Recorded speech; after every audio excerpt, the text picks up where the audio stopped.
Gwa anyị afa gị, gwa anyị ihe a na-emebu unu tata. Afọ m bụ Mrs. Rachel Ozelu. A na-akwa mma m nwụrụ n'Ọgọst, mana enyichere ya just n'izu na-atọ, mana tata ka a na-eme emume akwụ ya, funeral ya. So kedu ihe unu nwa bụ ụmụ nwaanyị nọ ebe a kịta eme? Anyị bụ ụmụ nwaanyị nọ, ma ndị nwunye m, ma ụmụada m, ma ndị agbata obi anyị, ma ndị friends.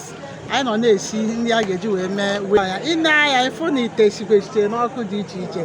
Anyị siri ọkpa a ga-eji mee wake ma rice ya ka a na-esi, na-akwadokwe maka nke echi. Ndị cook akpọtara na-esikwe nke ha. Anyị bụ ndị ụmụada na ndị nwunye m na ndị friends nọ na-esi nke a ga-eji mee wake taa. Daalụ. Kedu ozi nwere izi mama anyị hafụrụ ụwa? Ozi nwere izi ya bụ na ahụ m na ụkwụta ya ga-aka ihu ya mma, maka mma m onweghị onye na-ekwu ya n'ajọ ihe.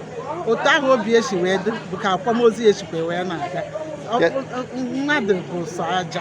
Daalụ.